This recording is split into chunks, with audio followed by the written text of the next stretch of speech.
Chapter 15. Leonard's first sensation on waking the next morning was one of discomfort. He felt disorientated and nauseous, along with a severe headache and a bitter taste in his mouth. His only desire was to go back to sleep. But then he became aware of why he had woken up in the first place. He was receiving an extraordinarily insistent mind nudge from the Queen. As he opened his mind, the Queen's first words were brutally direct and imperative. "You must listen and do exactly as I say. We have been captured. Mute your telepathic abilities as much as you can. We must not at this stage let them see our true strength. Follow my lead. Go along with whatever they want. Do you understand?"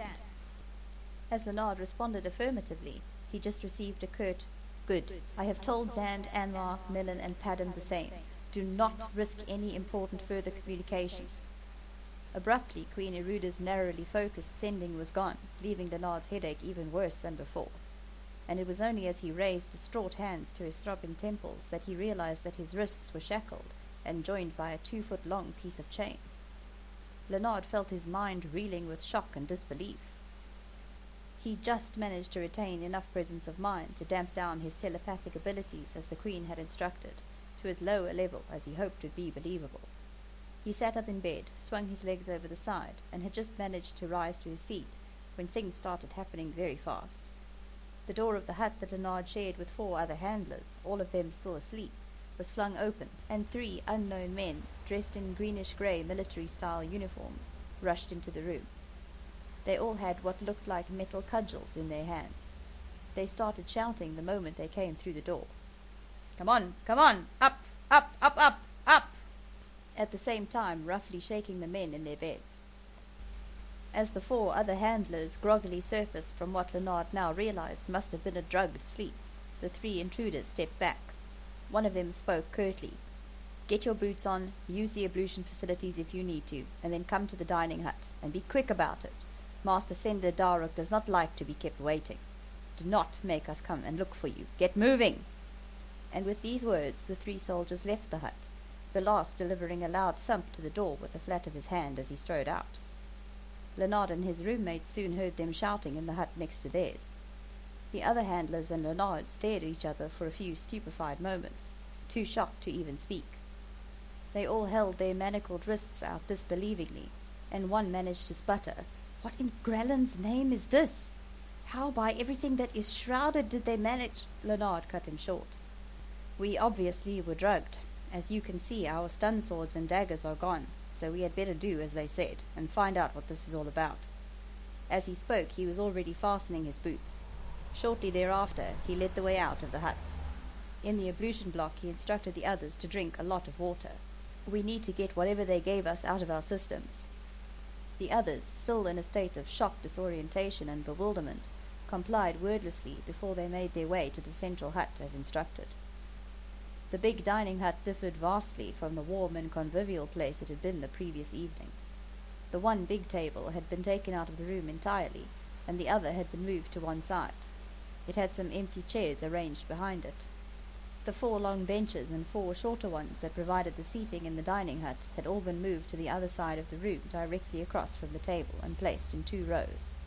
A number of handlers were already seated there. All had their wrists shackled. All looked sick, shocked, and confused. A large number of soldiers in the grey military uniforms were ranged around the walls of the room. All were armed with the metal cudgels they had noticed before. A few had stun swords strapped to their waists. 2 of them curtly motioned that Leonard and his roommates should sit down on the benches. They obeyed. Leonard's spirits fell when he saw that on the other side of the room a long, thick, and very strong-looking metal bar had been horizontally fixed across one part of the room, with its ends directly bedded into the walls of the hut. It was further supported by 3 thick metal struts in the floor as well, and to this contraption a number of Lhounds were already double-chained. One chain came from a heavy mailed harness around their chests and shoulders. The other was linked to what Leonard suspected was a choke chain around their necks. The suspicion was confirmed when he saw the chain collar constrict painfully around the neck of one of the Lhounds as the animal strained against it. The metal bar did not give by so much as the merest fraction of an inch. Zand was not amongst these Lhounds. Zendra was lying at the end of the row, with Marox next to her. Both seemed sick but calm. Gradually more people filtered or were brought into the room. Leonard was getting deeply agitated and concerned when a further number of Lounds were brought in, still without any sign of Zand. Then his heart lurched sickeningly in his chest as the Lound was carried in unconscious by 4 soldiers, and roughly and unceremoniously dumped next to Zendra and the other Lounds. I had to stun this one. He refused to come willingly. I think he's a nasty bastard. Next time I'll just kill him. The one soldier remarked casually to the others as he shackled the 2 chains to the metal bar. One of the others shook his head. You know what the master said. No killing at this stage. The other soldier shrugged his shoulders non-committally. Leonard, who had surged to his feet when Zand was brought in, was roughly and painfully pushed back in his seat by one of the soldiers with his metal cudgel. Despite the Queen's earlier warning, Leonard could not stop himself from sending the lightest closed mind probe he could generate, questing over Zand's mind. His relief was indescribable when he received a response as light as the down from a marsh grass plume drifting on the breeze. Zand is fine. And then, even more imperceptibly, with no more force than a moonbeam touching a leaf, came the absolutely inimitable Zand aside. Just felt like a rest. Despite their precarious situation, Leonard could barely stop a smile from forming on his face, so heartfelt was his relief. And he also could not help the sudden spurt of hope that briefly lightened his spirit, as the Lound's indomitable spirit imbued him with a moment's completely irrational hope. Unfortunately, this did not last. Finally, 2 groups of people came through the door. Leonard's breath caught in his throat as he saw that Anmar, shackled and with a bloodied face, was amongst the first. Dane, face bone-white with fury, was next to her. As the brother and sister were prodded across the room by the soldiers behind them, Leonard moved up on the bench so that they could sit next to him. As they sat down, Leonard saw that Dane was visibly shaking. I was moving a bit too slowly for their liking, he grated through clenched teeth, so they smashed Anmar in the face. He was almost in tears of rage. Anmar took his hand and held it in both hers, turning a bit awkwardly to do so, chain clinking. Dane, brother, I am fine. It is really no more than a deepish scratch, truly. Leonard gently turned her face towards him. There was indeed a scratch on her cheek, and also a nasty-looking contusion starting to develop on the cheekbone, but it did not look too serious.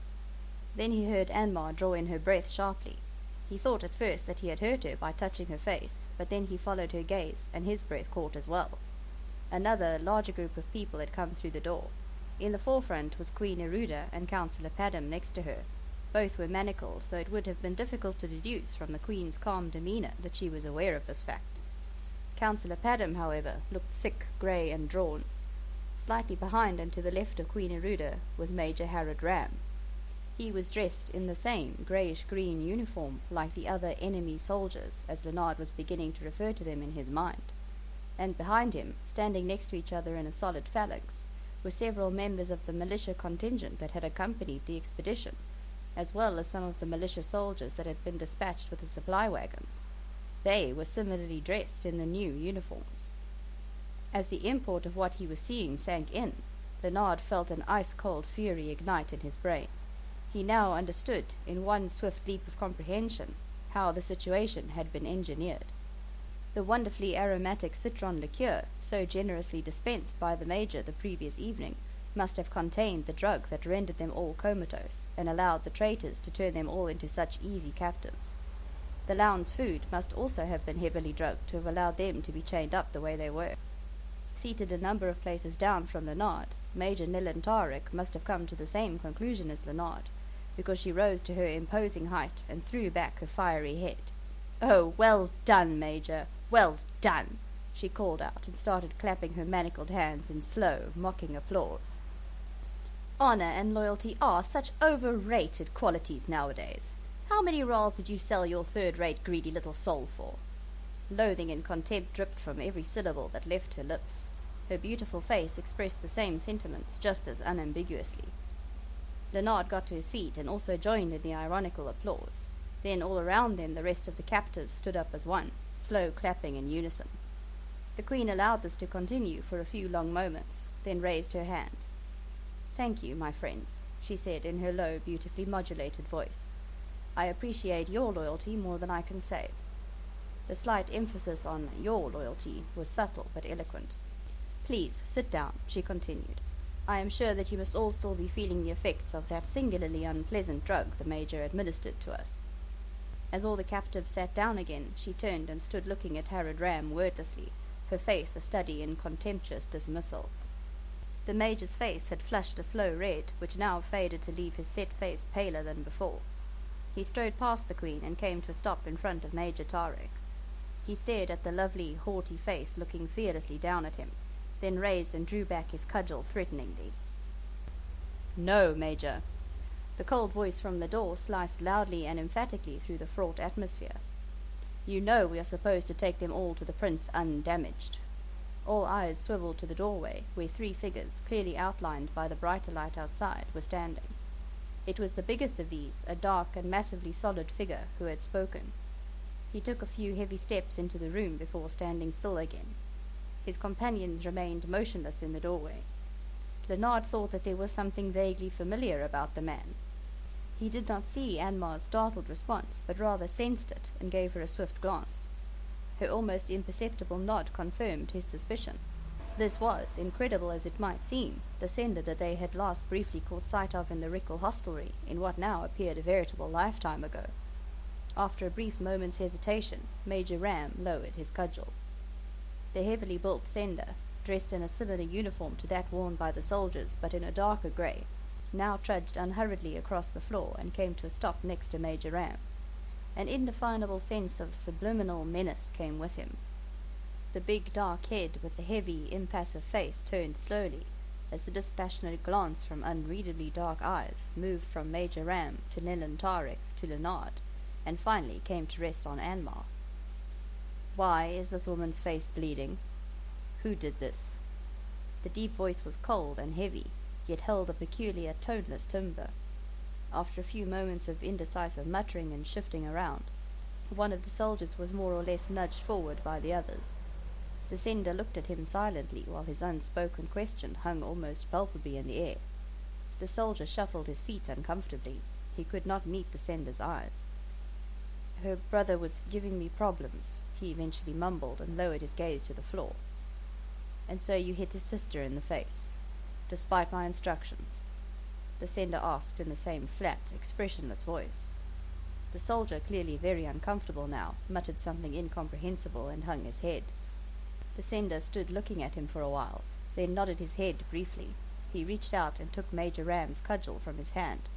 Holding it in both hands, he rotated the handle to the right with a swift turn of the wrist, then pushed the blunt tip of the cudgel against the side of the soldier's neck. As he depressed a rounded protrusion that Leonard now noticed in the bottom of the metal rod's base, there was a sharp crackle, similar to the blade of a stun sword powering up. The soldier fell to the floor in a seemingly boneless heap. "I will not tolerate disobedience," the sender said calmly to the room at large, as if he had done no more than swat a fly. Motioning to the 2 soldiers closest to him, he instructed curtly, "Take the body outside the camp and leave it well away from the wall for the tox lizards." He handed the weapon back to Major Ram, turned and walked slowly back to stand next to Queen Eruda. The brutal suddenness of the soldier's death had still not quite sunk in, when the 2 soldiers who had removed the body returned to the hushed room where everybody was sitting in stupefied silence. Leonard thought grimly that as an effective object lesson, the soldier's shockingly sudden and clinical killing could probably not have been bettered.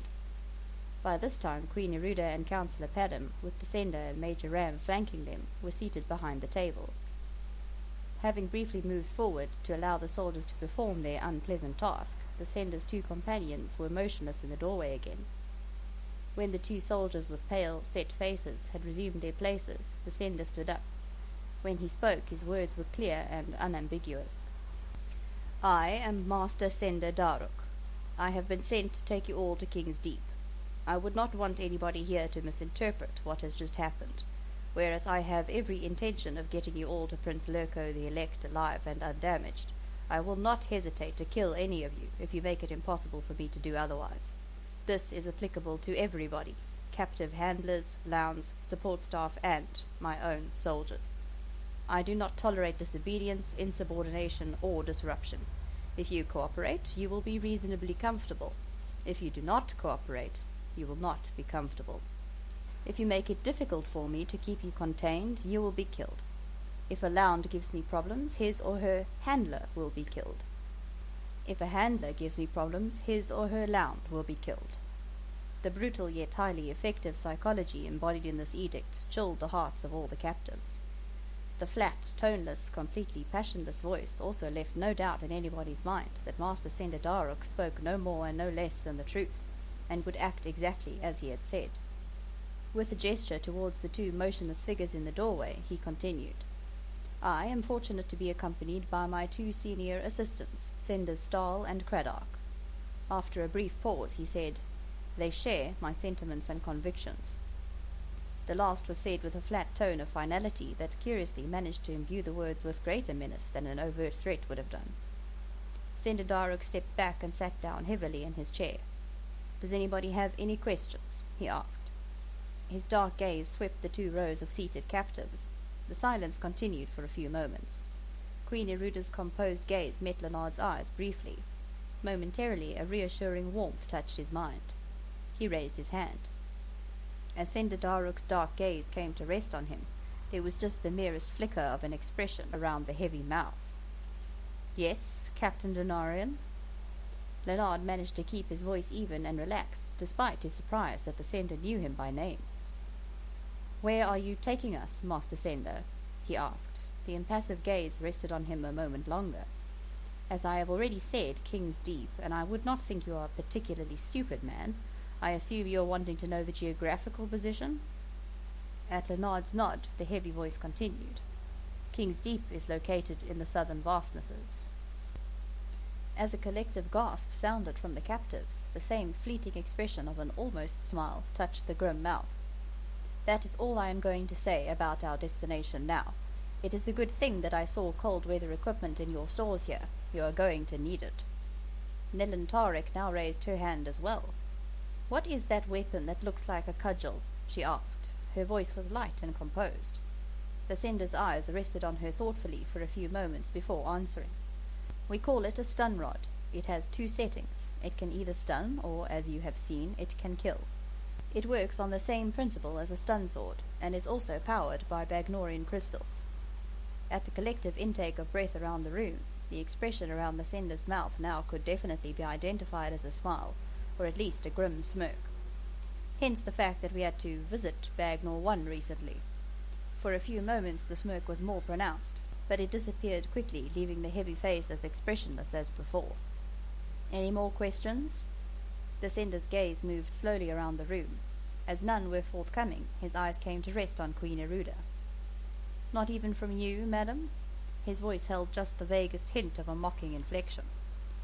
Particularly not from me, Master Sender, came the rejoinder in the Queen's serene, low-pitched voice. I am sure all will become clear in the fullness of time. The Queen sounded calm and unruffled, and even as she spoke the agitation levels in the room seemed to drop marginally. Sender Daruk kept his eyes on the Queen's for a few moments longer, then spoke curtly and in the harshest tone they had yet heard him use. Of that you may be assured, madam. Of that you may indeed be assured. For a few seconds longer he kept his eyes on the Queen, who returned his gaze with no perceptible change in either her expression or demeanour. Sender Daruk came to his feet again. As it is now mid-morning, you will now be given an early noon meal, after which you will be allowed to collect your personal belongings. My two assistants and I shall personally inspect these and indicate which you will be allowed to keep. You will then be issued with some cold-weather clothes and sleeping bags. Saddle your horses, and we shall leave. There is enough of the day left to make a good start on our journey. He made a hand gesture, and one of his assistants left his position in the doorway and walked away. The Sender walked slowly across the room and came to a stop in front of Dane, Anmar, and Lennard. He stood immobile, quietly looking at them. Then he gave a slight shake of the head, and the same smirking grimace briefly distorted his mouth. I must congratulate you on making it across that plateau. I must admit that you surprised me. Your arrival in Gorofane was really inconvenient, and forced us to put our plans in motion significantly earlier than we had intended. Most inconvenient. He shook his head again, then looked at Lennard.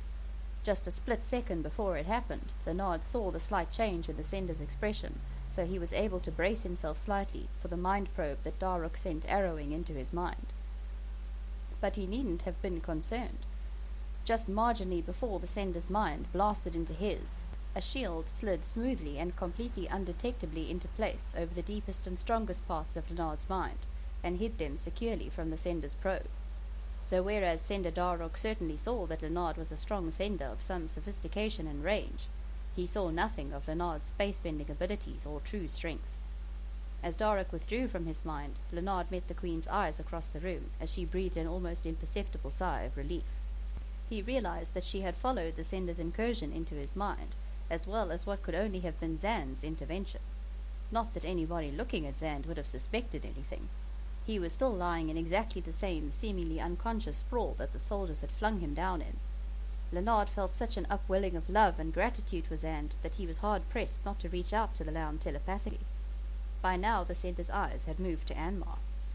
"So you are the strong one," he said, and brutally flung his mind into hers.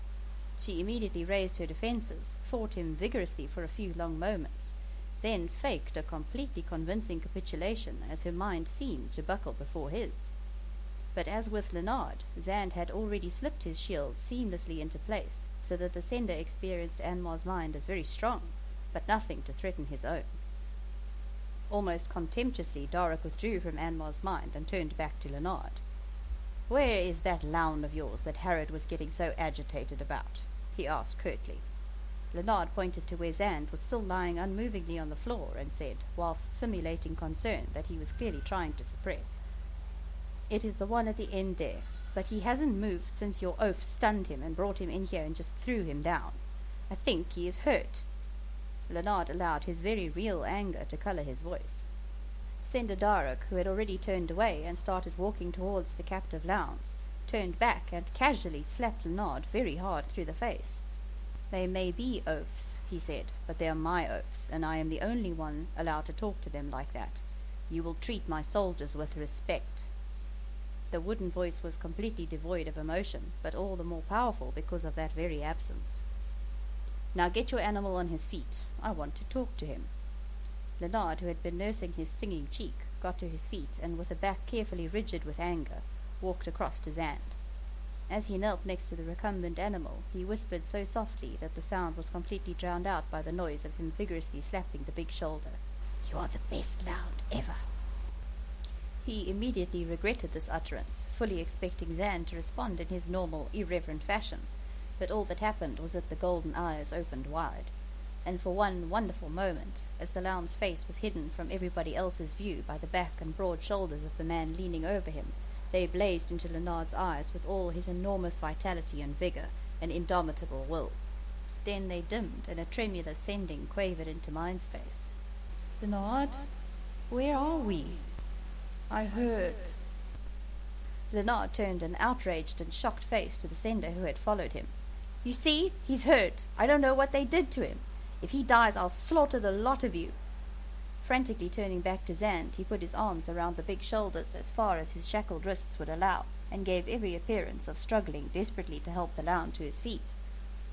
Eventually, Zand staggered to his feet and stood swaying, whilst Lennard remained pressed against his side, clearly supporting most of the animal's weight. Zand's dull gaze wavered aimlessly around the room.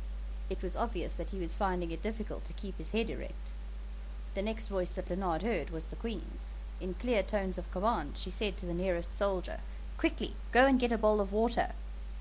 So imperative was her tone that the soldier was already moving to the door before it occurred to him to see if this was acceptable to the master sender. He stopped and looked across at Sender Darroch, who gave a curt nod. The soldier hurried outside, and soon returned with a bowl of water that he placed on the floor in front of Zand. As Zand bent down to drink, he nearly fell over again. "Hold the bowl for him, you fool!" Lennard snarled at the nervous soldier, who rapidly bent down, picked up the bowl, and held it for the Lound to drink. Lennard gave every sign of really having difficulty in supporting the animal and keeping him on his feet. When the Lound had emptied the bowl, he seemed to be a bit steadier on his feet. He managed to raise his head, and some of the dullness cleared from the golden eyes. As his gaze steadied, it was surely not entirely by chance that it settled immovably on the soldier who had used the stun rod on him. Lennard, who had all this time been bent over the Lound, stroking him and patting him, and talking to him in agitated tones, also straightened up, though he was still standing pressed against the Lound's side to ostensibly help him remain on his feet. He followed the Lhound's fixed gaze that was clearly having a disconcerting effect on the soldier. "Was he the one that hurt you?" he queried openly as he allowed his furious anger to colour the sending. "Yes, Lhound," came the pitifully weak reply as the Lhound's head started drooping again.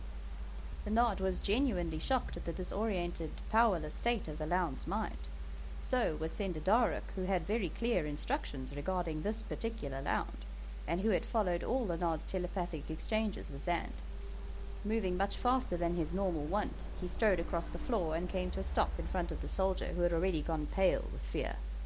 "Explain yourself," he barked as he fixed no longer expressionless eyes on the soldier. "My lord," the soldier stuttered. "4 of us had leading poles on him, and he was throwing us around like rag dolls. We couldn't control him at all. We thought he was going to choke himself to death on the choke chain. I had to stun him, not just for our safety, but for his own as well. Truly, my lord, truly." Sweat was beading on the soldier's forehead as he spoke. There were some cautious nods from a few of the other soldiers. The sender's inimical gaze bored into the frightened soldier's eyes for long moments. There was not one person in the room who was in any doubt that the soldier's life hung in precarious balance. After a seemingly endless time, Master Sender Daruk stepped forward. He gripped the front of the soldier's tunic and for a few moments shook the man like a tox lizard worrying its kill. Then he let the man, now completely ashen, go. He turned away and addressed the room at large as he crossed the room back to Zand. "This subject is closed. Any further disobedience will not be tolerated. This is my final warning." Nobody doubted that he meant every syllable of his utterance. When Sender Daruk reached Zand, Lhound was down on one knee next to his Lhound again, arms wrapped awkwardly around the bulky shoulders and torso. The Lhound's heavy head, eyes closed, was resting on the man's shoulder. "Will this animal be able to travel today?" the harsh voice demanded. "I think it is obvious that he will not be able to do so, Master Sender." This authoritative utterance came not from Lhound, but from the Queen, who had walked across the room to stand next to them. "He is clearly weak and disorientated. I doubt he could walk for even a fraction of a parsec without collapsing. As for him keeping pace with the horses, the idea is simply ludicrous. I just hope that your stun rod on top of the drugs has not irreparably damaged his mind. He has a good mind."